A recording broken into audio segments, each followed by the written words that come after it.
और खबरें विस्तार से। उत्तरकाशी रेस्क्यू ऑपरेशन का आज 17वां दिन है। सेना की मदद से सिलक्यारा टनल में खुदाई जारी है। टनल में 52 मीटर तक खुदाई हो चुकी है। उत्तरकाशी में बारिश शुरू हुई है। तेज बारिश की वजह से थोड़ी सी रेस्क्यू ऑपरेशन में दिक्कतें भी आ रही हैं।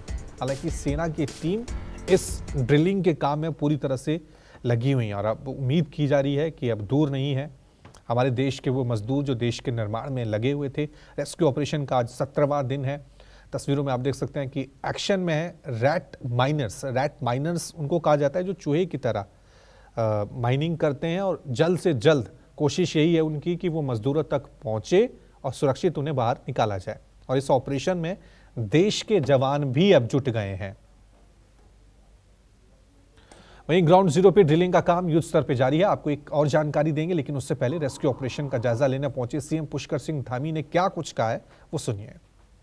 लगभग 52 मीटर जा चुका है। ऐसी संभावना है कि 57 मीटर के आसपास जो है ब्रेक थ्रू हो जाएगा। तो ये पूरा पाइप जब चला जाएगा, अभी 1 मीटर तो मेरे सामने ही गया है, तो पहले 51 था और 2 मीटर और चला जाएगा तो ये लगभग 54 मीटर हो जाएगा। इसके बाद एक पाइप और लगेगा। तो बड़े जो शुरू में गडर्स इत्यादि स्टील्स मिल रहे थे वो मिलने कम हो गए हैं। अभी जो मिल रहा है सीमेंट का ज़्यादा कंक्रीट मिल रहा है, उसको कटर से काट रहे हैं।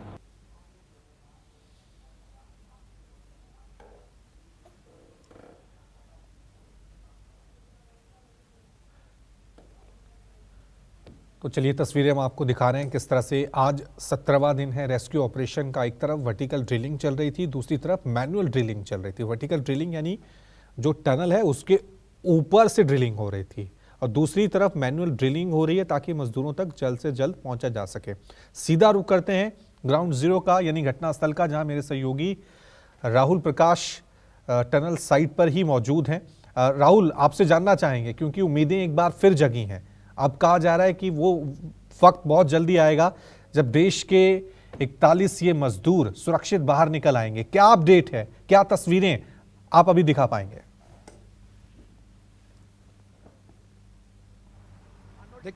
देखिए मैं आपको सीधा टनल की तस्वीरें दिखा रहा हूं कि किस तरीके से रेस्क्यू का जो काम है वो चल रहा है। पहले मैं आपको उस टनल के अंदर की तस्वीर बता रहा हूं। हालांकि 24 घंटे का अलर्ट दिया गया है। अलर्ट इसका बात का कि जितनी भी टीमें अलर्ट मोड पर रहें। एनडीआरएफ और एसडीआरएफ के 8 और 6 14 जवान ऐसे होंगे जो उस टनल में उनको ट्रॉली के जरिए यहाँ से रेस्क्यू करके एम्बुलेंस के जरिए निकलेंगे। आप तस्वीरें देखिए, तस्वीरें अभी आपको दिख रही होंगी किस तरीके से आज जो मूवमेंट है वो बढ़ा हुआ है। और मैं दूसरा वो रास्ता दिखाता हूँ जिन रास्ते से होते हुए जो एम्बुलेंस हैं वो निकलेंगी। यानी पूरी तरीके से जो अलर्ट मोड पर जो तमाम टेक्निकल टीमें हैं और तमाम जो उन रास्तों को दुरुस्त किया जा रहा है, यही वजह है कि जब इसी टनल के अंदर से उनको रेस्क्यू करके बाहर लाया जाएगा तो एम्बुलेंस जो है वो अंदर लगेंगी।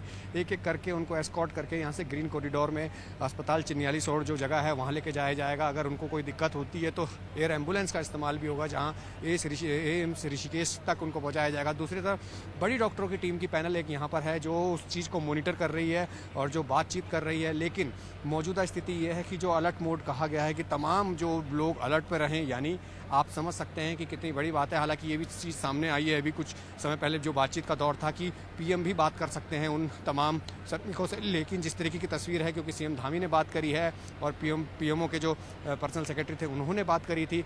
जो परिवार के लोगों से हमारी बात हुई है अभी, उन्होंने जो सुबह बात करी उनके तरफ से ये बयान आया है कि वो अंदर सब स्वस्थ हैं। और आज का दिन जिस तरीके से 52 मीटर हम पहुँचे हैं और माना जा रहा है 5 मीटर का जो दायरा है उसमें कोई हर्डल्स नहीं है और जो ड्रिलिंग है वो टनल से ही हो रही है। वर्टिकल ड्रिलिंग को कुछ समय के लिए इसलिए रोका गया है कि कारण ये है कि अब संभवतः जब रेट माइनिंग जो हो रही है वो कितनी जल्दी अंदर पहुंच गया है, तो अंदाज़ा ये लगा सकते हैं कि जो 5 मीटर का दायरा है जहां हमें पाइप इंसर्ट करके उनको एस्केप लेकर आना है, तो उम्मीद कर सकते हैं कि वो जल्द इसी टनल से बाहर आएंगे। और जो अलर्ट मोड का मतलब ये है कि आप तैयार रहिए, कभी भी एक अच्छी खबर मिल सकती है। और जो भी टीमें यहाँ लगाई गई हैं, जितने भी यहाँ आपको स्टाफ देख रहे होंगे, एक तरफ आप देखें एनडीआरएफ अलर्ट बोर्ड पे है, एसडीआरएफ की टीम मौजूद है वहाँ पर और पुलिस प्रशासन की टीम है और तमाम टेक्निकल लोग हैं। ये वो तैयार मोड पे हैं कि जिस तरीके से ये सड़क बन रही है, इसी सड़क के रास्ते अंदर से बाहर लेकर उनको एम्बुलेंस के जरिए अस्पताल लेकर जाना है। और एम्बुलेंस की तैयारियों की बात करूँ तो ये देखिए, ये मलबा हटाने का काम जो सड़कों पर है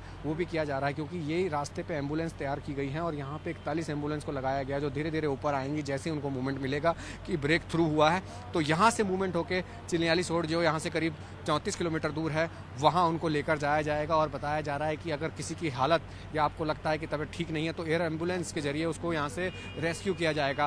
पूरी तैयारियां लगभग हो चुकी हैं और जिस युद्ध स्तर की हम बात कर रहे थे, कहीं ना कहीं जो मैनुअल ड्रिल रेड माइनिंग थी वो अहम रोल निभाकर यहाँ उन मस्जिदों तक पहुँची गई। ये उम्मीद की जा रही है, जैसे हमने उनसे बात करी, उनका कहना है कि हमारी कोशिश यही है कि हम उस तक पहुँच पाएँ, क्योंकि जो दायरा रह गया बहुत कम रह गया। सिर्फ उम्मीद यह है कि कोई बड़ा हर्डल्स ना आए, क्योंकि अब तक उन्होंने जो मलबा था उसको हटाया और मलबा कितनी जल्दी से हटाया इसका अंदाज़ा आप लगाइए। रात से अब तक हमको 52 मीटर हो गए हैं। जो 46.1 मीटर था उसका दायरा जो है उन्होंने 5 मीटर का कितनी जल्दी कंप्लीट कर लिया। और आप ये देखिए, अगर वो 5 मीटर इतनी जल्दी कंप्लीट हो गया तो अब बचा 5 मीटर कितनी जल्दी कंप्लीट हो सकता है, इस उम्मीद से है, क्योंकि 12 लोगों की टीम वो काम कर रही है। अलग अलग जगहों से उनको बुलाया गया है। और ये जो बड़े बड़े आप बोल्डर देख रहे हैं, बड़े बड़े गार्डर जो बड़ी बड़ी मशीन से मलबा लेके जा रहे हैं, ये सड़कों को दुरुस्त करने की कोशिश है। यानी इसलिए दुरुस्त है कि इसी रास्ते से एम्बुलेंस निकलेंगी, क्योंकि अब तक आपने जो देखा था तैयारियां थी, लेकिन अब तैयारियां पूरी ठीक है, हो चुकी ठीक है, हैं। ठीक है, और ये ठीक है। राहुल देखिए, बने रहिए। और ग्राउंड जीरो से हम अपने दर्शकों तक हर एक तस्वीर पहुंचा रहे हैं और उम्मीद यही है कि ये जल्द से जल्द मजदूर जो हैं